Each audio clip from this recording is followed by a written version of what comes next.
and concentration of chloride ion. इनकी जो ionic product है उसको हम कहेंगे solubility product. Product of the ionic concentration of dissolved ion.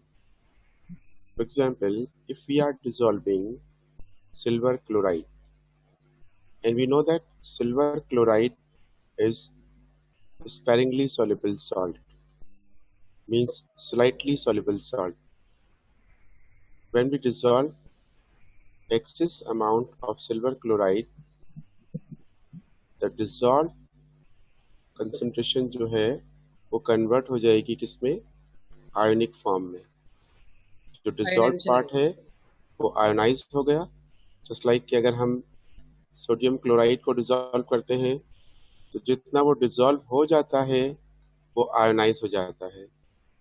अगर हमने उसमें एक्सेस अमाउंट ऐड किया हुआ है तो एक्सेस अमाउंट जो है वो अनडिसॉल्व फॉर्म में रहेगा. यस ये अनडिसॉल्व फॉर्म और ये डिसॉल्व फॉर्म. जो डिसॉल्व अनसैचुरेटेड फॉर्म है वो आयोनाइज हो गया. जो हमने एक्सेस ऐड किया था वो हमारे पास अनडिसॉल्व फॉर्म में मौजूद है. There is an equilibrium between dissolve and undissolve form. तो डिसॉल्व और अनडिसॉल्व के बीच में इक्विलिब्रियम है. जब हम इसको केसी अप्लाई करेंगे इस पर लॉ ऑफ मास एक्शन, तो लॉ ऑफ मास एक्शन जो होता है वो product upon product upon reactant होगा. रिएक्टेंट प्रोडक्ट की वैल्यू हमारे पास concentration of silver ion into concentration of chloride ion divided by concentration of silver chloride. Undissolve. As we know that in case of saturated solution, जब solution saturated होगा means room temperature पर maximum solute dissolve हो गया, तो उस वक्त हमारे पास इसकी सिल्वर क्लोराइड की कंसंट्रेशन कांस्टेंट हो जाएगी क्योंकि ये फर्दर प्रोडक्ट साइड पर नहीं जाएगा. जब ये नहीं जाएगा तो इसको हम रिप्रेजेंट कर रहे हैं एक और कांस्टेंट से, और वो हमने के कांस्टेंट ले लिया है. समटाइम्स हम इसके साथ के कॉम्प्लीमेंट लिखते हैं, कभी हम के ले लेते हैं सिंपल, और कभी हम इसी को सिल्वर क्लोराइड को यहाँ ले आते हैं. अब इसको जब हम क्रॉस मल्टीप्लाई करेंगे तो हमारे पास जो इक्वेशन आएगी वो आ जाएगी के सी इंटू के C into K which is equal to inverse KSP. K this equal to K S P. ये बराबर हो जाएगा के एस पी के. K S P stands for solubility product constant. Yes solubility product constant. Correct. तो हमने solubility product constant find out किया इस तरह से, और इस इक्वेशन का सॉल्युबिलिटी प्रोडक्ट हमें मिल जाएगा, केस भी मिल जाएगा, concentration of silver ion into concentration of chloride ion. तो इस तरह से अगर हम कैल्शियम क्लोराइड का फाइंड आउट करें तो हमें क्या मिलेगा, केस पी जो इसका मिला है सिल्वर क्लोराइड का, इसके लिए क्या हो जाएगा बता सकते हैं आप लोग, कोई बता सकते हैं इक्वेशन क्या बन जाएगी सर किसके लिए? इसके लिए, कैल्शियम क्लोराइड के लिए KS P is equal to active mass of chlorine power 2. आपका कहना है आयशा क्लोरीन का स्क्वायर पे होगा. कि पावर आएगा इस पे कैल्शियम के ऊपर.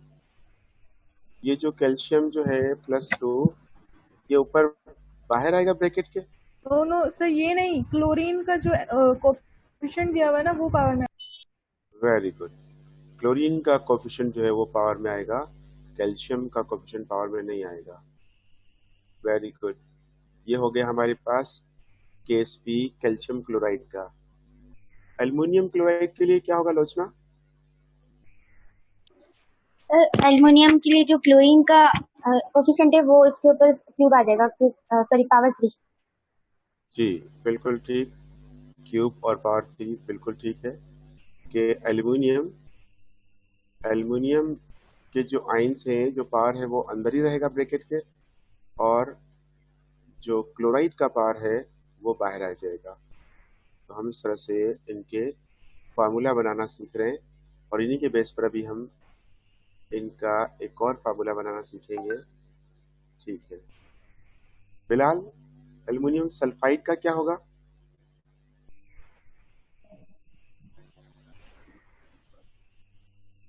एल्युमिनियम सल्फाइड के लिए क्या होगा?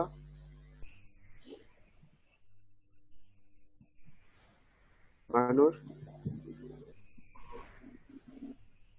दोनों के कोएफिशिएंट जो है वो पावर पे आ जाएंगे। जी, कोएफिशिएंट्स जो हैं वो पार्ट्स में आ जाएंगे और इसी तरह से जैसे हमने अभी किया, इससे पहले एल्युमिनियम में कोई कोएफिशिएंट नहीं था। अब यहाँ पर एल्युमिनियम सल्फाइड जो है, सर एल्यूमिनियम का स्क्वायर और सल्फर का क्यूब। जी सही है, एल्युमिनियम पर स्क्वायर आ जाएगा और सल्फर पर क्या आ जाएगा? क्यूब। क्यूब आ जाएगा। सल्फर ये सल्फाइड बन गया और ऊपर इसका क्यूब आ गया। एल्युमिनियम कार्बाइड के लिए क्या होगा? Aluminium power 4, carbon power 3। और 3। बिल्कुल ठीक। Sp इज इक्वल टू हमारे पास यहाँ पर एल्युमिनियम पर पावर जो है वो आ जाएगा हमारे 4। पास 4 और कार्बन पर क्या आ जाएगा पावर? 3। आ जाएगा। जो हमारे पास कोएफिशिएंट नंबर है उसके हिसाब से हम पावर लेंगे, तो ये 3 आ जाएगा। अब आप ये देखिए कि आपके पास अगर ये इक्वेशन है तो इसके लिए हम लिखते हैं कि हमारे पास 1 मोल है सिल्वर क्लोराइड का। सिल्वर क्लोराइड के 1 मोल से हमें मिल रहा है 1 mole of silver ion and 1 mole of chloride ion because there is no any coefficient at the product side. तो हमने इसके लिए सपोज कर लिया if we have x mole of silver and x mole of chloride, हम इसमें put कर देंगे x इसकी वैल्यू और इसकी वैल्यू भी हमारे पास आ जाएगी x और इंटू x इंटू x क्या हो जाएगा? X square. Square. x square हो जाएगा। और अगर हम एक्स स्क्वायर को हम इसको ऐसे लिखना चाहें तो ये करेक्ट होगा। एक्स स्क्वायर इज इक्वल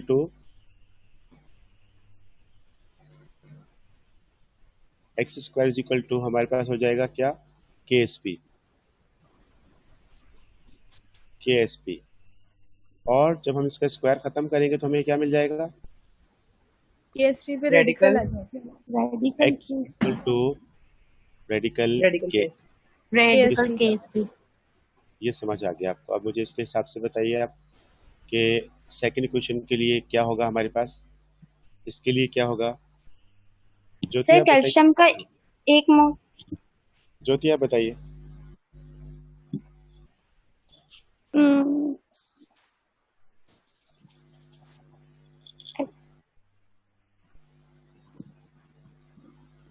ज्योति को याद नहीं आ रहा है। लोचना बताइए आप। सर कैल्शियम का 1 मोल है तो x होगा और क्लोरीन के 2 मोल है तो 2x होगा और जब इनको मल्टीप्लाई करेंगे तो x और 2x के ऊपर क्लोरीन के ऊपर स्क्वायर है तो ये हो जाएगा 4x क्यूब। x क्यूब और 2 का square 4x cube. Very good, बिल्कुल सही लोचना। इसमें हमारे पास जो है ये हो जाएगा K S P is equal to X और ये वैल्यू है कैल्शियम की और ये वैल्यू है क्लोरीन की 2x और इसको हम होल स्क्वायर करेंगे तो इसके हिसाब से हमारे पास आ जाएगा आंसर क्या? 4x cube is equal to K S P. अगर हम इसमें x इज इक्वल टू मालूम करना चाहें तो क्या हो जाएगा? x इक्वल टू 3 इंडेक्स में आ जाएगा और ये रेडिकल के एस पी और 4 कहाँ जाएगा? अपॉन में आ जाएगा, डिवाइड में आ जाएगा। बिल्कुल ठीक। तो ये जाएगा x equal to 3 radical Ksp/4 ये हो जाएगा। अब इसके हिसाब से ये बताइएगा कि एल्युमिनियम क्लोराइड के लिए क्या होगा। ये तो हमने कैल्शियम क्लोराइड के लिए किया है, एल्युमिनियम क्लोराइड के लिए क्या हो जाएगा।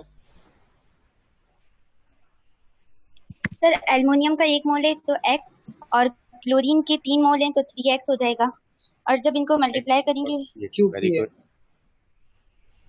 जी, तो क्या हो जाएगा x और फिर 7x/4 इंटू जी क्या बताया आयशा सर 3x के ऊपर क्यूब भी 3x कर क्यूब आ जाएगा। 3x/4 yes sir. 27x/4 ये हमारे पास इसमें क्यूब भी है, तो ये क्या हो जाएगा 27x/4 होगा सर। 27x/4 27x/4 ये सर यही बोला हमने अभी। 27 बोला था, सिर्फ 7 बोला था। 27 सर, 3 का क्यूब। मुझे लगा आपने जो है वो 7 कहा है, तो ठीक है, इसका आ जाएगा हमारे पास 27x/4। ये समझ आ गया 27x/4 ठीक है। अच्छा बताइए इसके बाद नेक्स्ट में क्या हो जाएगा। ये हमने किया किसका, एल्यूमिनियम क्लोराइड का।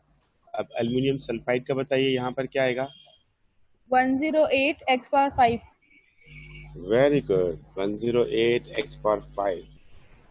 और एल्युमिनियम कार्बाइड के लिए क्या हो जाएगा। ये लेकिन समझ नहीं आया कुछ बच्चों को, 108 कैसे आएगा। बिल्कुल ठीक बताया सर आपने। 2 का स्क्वायर लेंगे एल्यूमिनियम वाला, और इसका 4 x का भी into स्क्वायर आ 27 जाएगा। 3 3 9 9 3 27 आ गया। सल्फर का x क्यूब आ Very गया, good. और x स्क्वायर प्लस x बिल्कुल क्यूब तो वो हो जाएगा x/5। बिल्कुल ठीक। आई होप क्लियर हो गया होगा, बच्चों को समझ आ गया होगा। तो ये 2x 4 into 10 और ये yes 3x, 2x स्क्वायर और 3x क्यूब।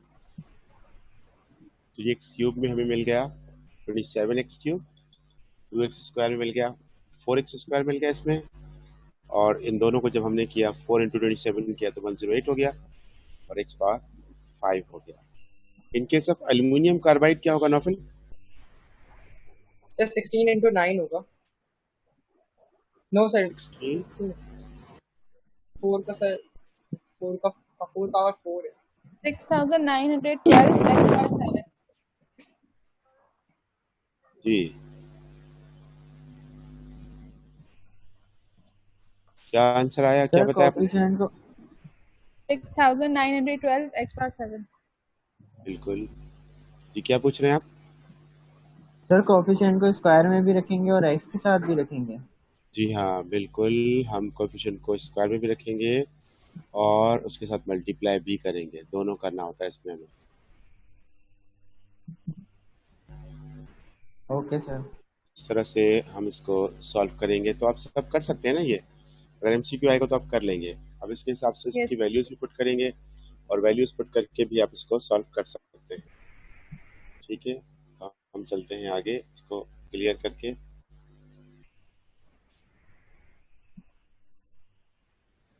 एप्लीकेशंस क्या है, सॉल्युबिलिटी प्रोडक्ट की एप्लीकेशंस क्या है, हम इसको कहाँ अप्लाई कर सकते हैं। इसको हम कह सकते हैं कि solubility product is used to find nature of solution. What kind of nature? Means Saturated, we can unsaturated, supersaturated. determine the nature on the basis of solubility. Nature of Concentration of solution solution. means concentration.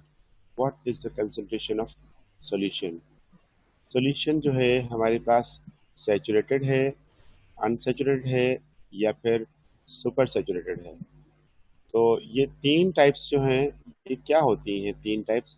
Saturated solution क्या होता है, unsaturated क्या होता है और super saturated क्या होता है।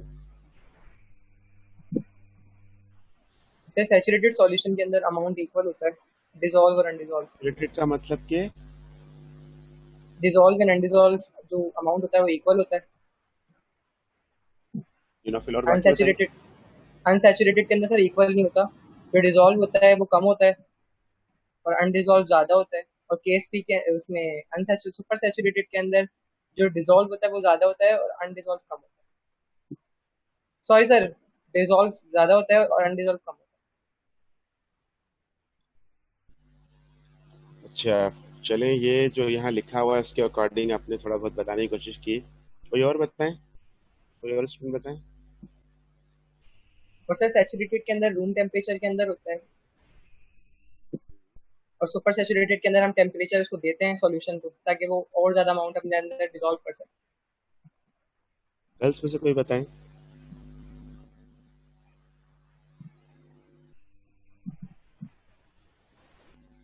कोई भी नहीं बता रही। लोचना, आयशा, महानूर, सब सो गए।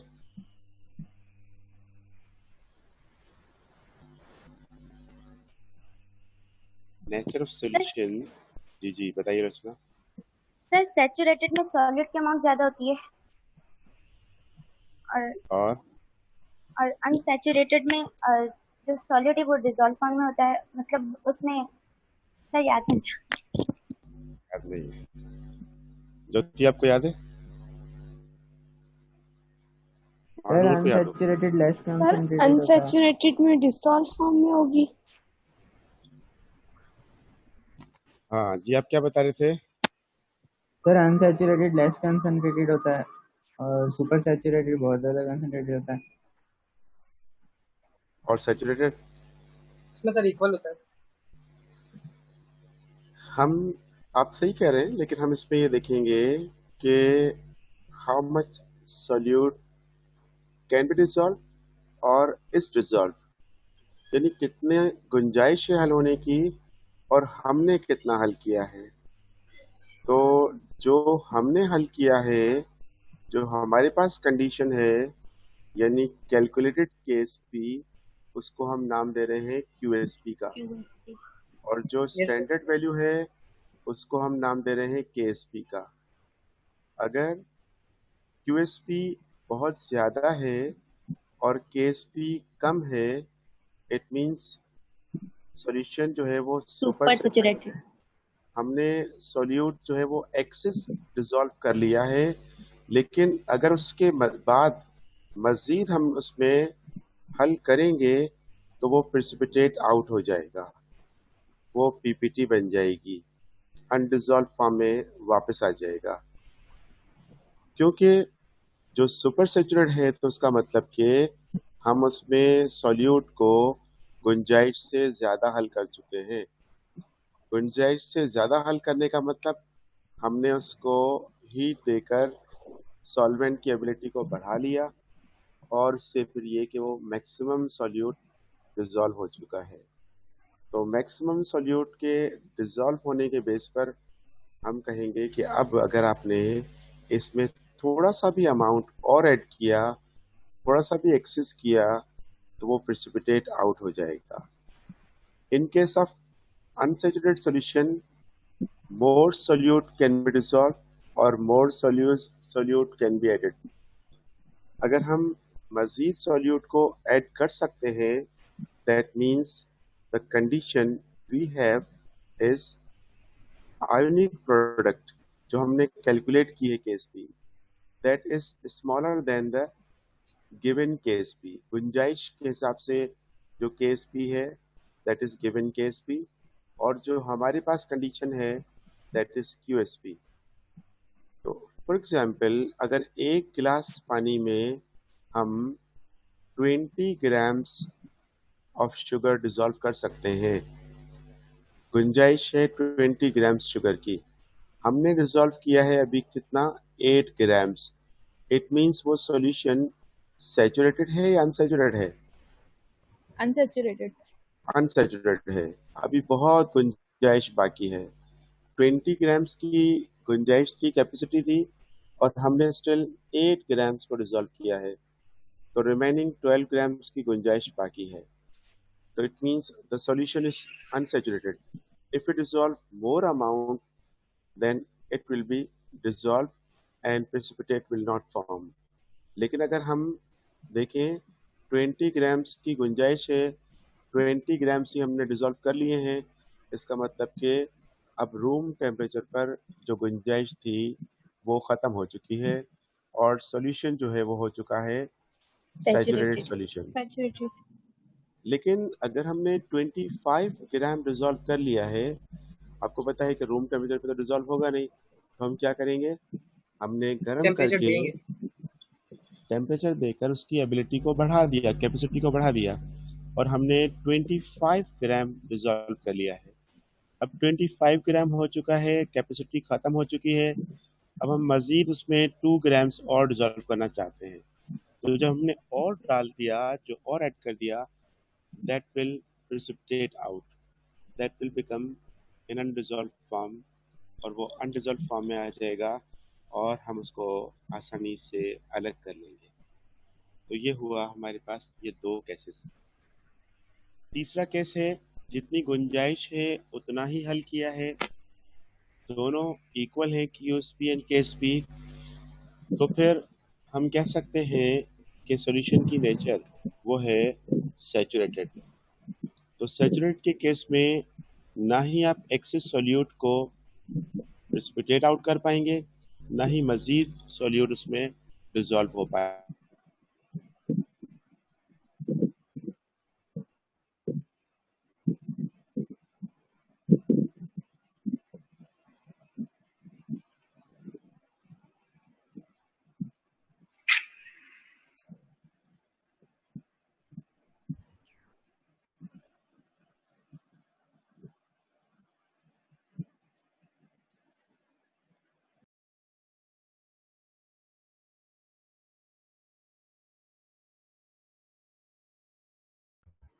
मेरा आवाज नहीं आ रही।